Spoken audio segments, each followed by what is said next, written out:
வணக்கம். இரவு நேர பிரதான செய்திகள். செய்திகளின் ஊடாக நர்மதா சிறையில் முதலில் தலைப்புச் செய்திகள். தரக்குறைவான மருந்துகள் தொடர்பில் சுகாதார அமைச்சின் அறிவிப்பு. கண்டி மாவட்டத்தில் மீண்டும் பாரிய மண் சரிவு. பிரித்தானியாவின் முனைவர் விசா விதிகளில் மாற்றம். இனி விரிவான செய்திகள். இந்த ஆண்டில் இதுவரை மொத்தம் 93 மருந்துகள் தர சோதனைகளில் தோல்வியடைந்துள்ளதாக சுகாதார அமைச்சின் மருத்துவ விநியோக பிரிவு தெரிவித்துள்ளதாக தகவல் வெளியாகியுள்ளது. இந்த தரக்குறைவான மருந்துகளில் பெரும்பாலானவை இந்தியாவிலும் உள்நாட்டிலும் உற்பத்தி செய்யப்பட்டவை என்பது கண்டறியப்பட்டுள்ளதாக தெரிவிக்கப்படுகின்றது.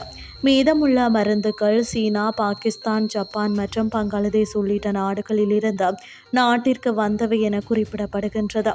தரமற்றவை என அடையாளம் காணப்பட்ட மருந்துகளில் சில திரும்ப பெறப்பட்டுள்ளதாகவும் சில மருந்துகளின் விநியோகம் நிறுத்தி வைக்கப்பட்டுள்ளதாகவும் சுகாதார அமைச்சு தெரிவித்துள்ளது. கடந்த 2017ஆம் ஆண்டு முதல் ஒட்டுமொத்தமாக 600 மருந்துகள் தர குறைபாடுகள் பதிவாகியுள்ள நிலையில் பொதுமக்களிடையே பெரும் கவலையை ஏற்படுத்தியுள்ளது. குறிப்பாக அண்மையில் மயக்க மருந்துடன் தொடர்புடைய 2 மரணங்கள் குறித்து விசாரணைகள் நடந்து வருவதா இந்த விவகாரத்தை மீண்டும் தீவிரப்படுத்தியுள்ள நிலையில் தரமற்றதாக கண்டறியப்பட்ட சில மருந்துகள் தற்போது சந்தையில் இருந்து முழுமையாக அகற்றப்பட்டுள்ளமை குறிப்பிடத்தக்கது.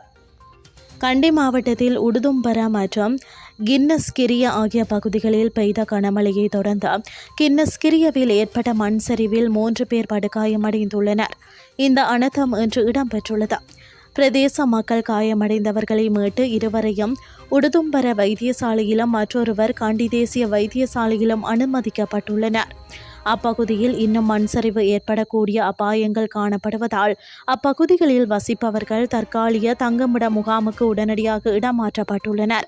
குடியிருப்பாளர்கள் மற்றும் தற்காலிக முகாம்களில் இருந்தவர்கள் அனைவரும் மற்றொரு பாதுகாப்பான இடத்திற்கு மாற்றப்பட்டதாக அனர்த்த முகாமைத்துவ மத்திய நிலைய பிரதிபலிப்பாளர் இந்திக்க ரணவீர தெரிவித்தார். அதே நேரம் கின்னஸ்கிரியவில் இருந்து மீமுறை வரையிலான பாதை பாதிக்கப்படக்கூடிய சூழ்நிலை காரணமாக வாகன ஓட்டுநர்கள் அவதானமாக இருக்கும்படி கேட்கப்பட்டுள்ளனர். அத்தோடு நேற்று கண்டி கின்னஸ்கிரிய நகருக்கு அருகில் ஏற்பட்ட நிலச்சரிவில் ஒருவர் காயமடைந்தமை குறிப்பிடத்தக்கது.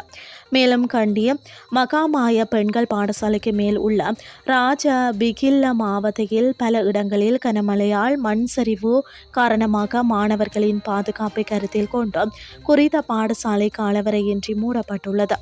இனி வெளிநாட்டு செய்திகள்.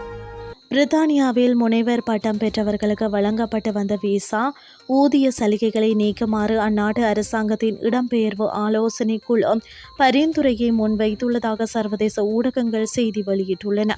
தற்போது திறமையான பணியாளர் விசா பிரிவின் கீழ் முனைவர் பட்டதாரிகள் மற்ற பணியாளர்களை விட குறைந்த ஊதியத்தில் பணிபுரிய அனுமதிக்கும் சம்பள தள்ளுபடி விதிகள் நடைமுறையில் உள்ள நிலையில் இதனை நீக்க வேண்டும் என்று அந்த குழு தெரிவித்துள்ளது.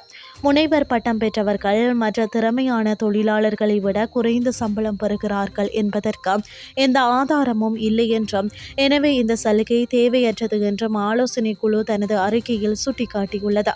விசா முறையை எளிமைப்படுத்தவும் திறமையான தொழிலாளர்களுக்கு நியாயமான மற்றும் சமமான ஊதியத்தை உறுதிப்படுத்தவும் இந்த மாற்றம் அவசியம் என கருதப்படுகிறது. பிரித்தானியாவிற்கு வரும் உயர்கல்வி கற்ற பட்டதாரிகள் நீண்ட காலத்தில் நாட்டின் பொருளாதார வளர்ச்சிக்கு மிகப்பெரிய பங்களிப்பை வழங்குவார்கள் என்பதை இந்த அறிக்கை மீண்டும் வலியுறுத்தியுள்ளது. இந்த குழுவின் பரிந்துரைகளை பிரித்தானிய அரசாங்கம் ஏற்கும் பட்சத்தில் அந்த நாட்டின் விசா கொள்கையில் பெரும் மாற்றம் ஏற்படும். இது அங்கு பணிபுரிய விரும்பும் சர்வதேச முனைவர் பட்டதாரிகள் மத்தியில் பெரும் தாக்கத்தை ஏற்படுத்தும் என எதிர்பார்க்கப்படுகின்றமை குறிப்பிடத்தக்கது. இத்துடன் செய்திகள் யாவும் நிறைவடைகின்றது. அடுத்து காலை 8:30க்கு எதிர்பாருங்கள். நன்றி.